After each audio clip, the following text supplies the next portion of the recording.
Hello there YouTube, I hope you're all safe and well. Now let's get down to business. I have a new camera.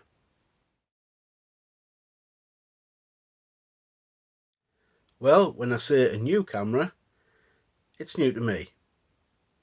As you know, this channel is all about affordable cameras and affordable photography.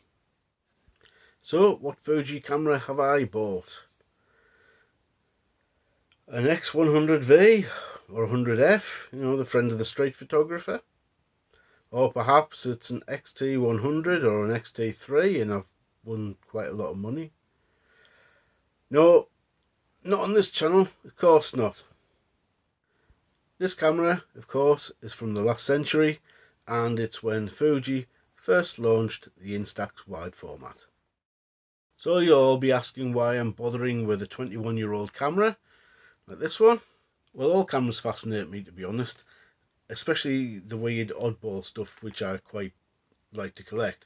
So this was definitely on my list of cameras I wanted to own, even though until this year I had never considered an instaxwide camera at all. I'm not a stranger to instant cameras. If you remember back to the Polaroid Z2-300, which I reviewed a few months ago now, that was more of a point and shoot camera with a instant printer built into it rather than a genuine instant camera. Like the Instax Mini, the Z2-300's images are quite small, and it seemed to be the logical move to move onto the instaxwide. So why the Fuji and not a Polaroid?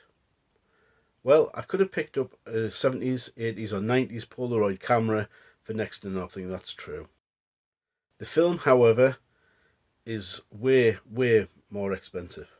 Fuji has a better reputation. Every review I've looked at on the Polaroid film until recently has been quite damning, that the prints tend to fade over time.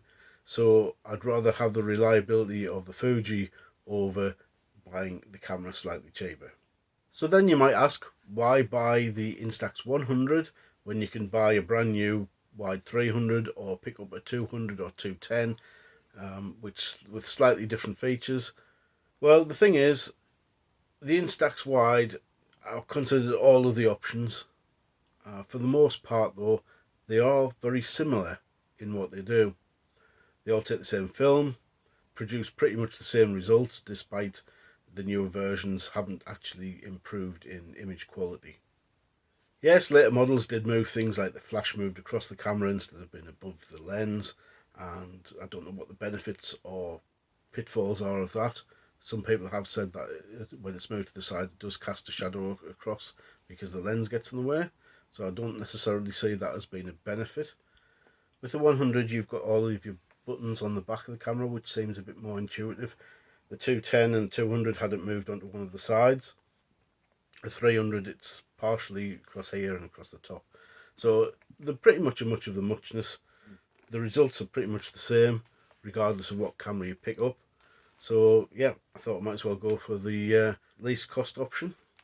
The 300 model does have things like a tripod mount, which, are you really going to stick this camera on the tripod to try and take fantastic landscapes? And the other options, it has a different way of changing the setting from wide to close up. But apart from that, the only other option which is missing off the 100 is the little lens that you clip onto the front, which helps with close-ups, which would have been handy, I must admit. It also comes with a selfie mirror, which yeah, don't think I'll be using that very often.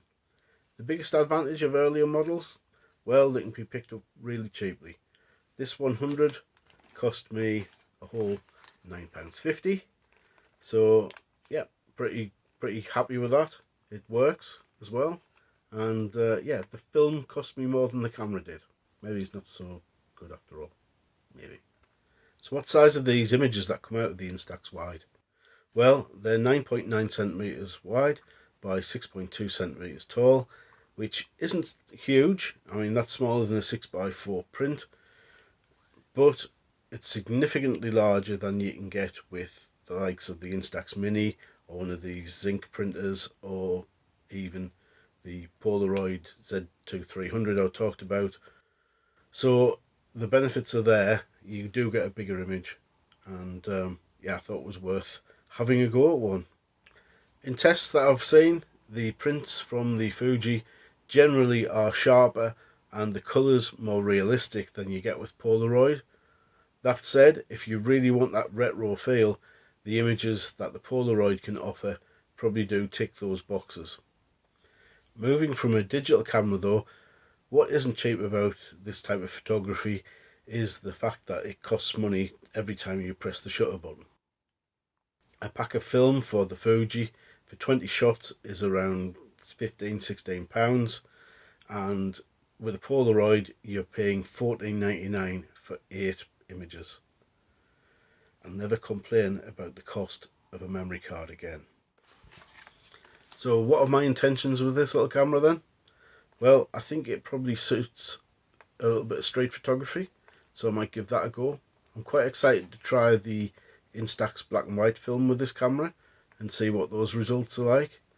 I did watch one of Joe Allen's vlogs where he was in Japan and he was using the Instax 210, and he did some photographs there, and that was kind of the inspiration, or rather the deciding factor of whether I should get one or not. So yep, I'm going to give it another go on the street with this. I'll probably have to scan the images in to share them with you, but yeah, that's the plan. Do a bit of street with this. So that's pretty much this video wrapped up. If you've enjoyed it and you're looking forward to the next installment of this cheap camera challenge, no, I've done that already, the cheap instant camera challenge perhaps, then tune in next time and hopefully I'll get out with the camera if Boris lets us. And yeah, see you next time. Have a great day. Bye for now.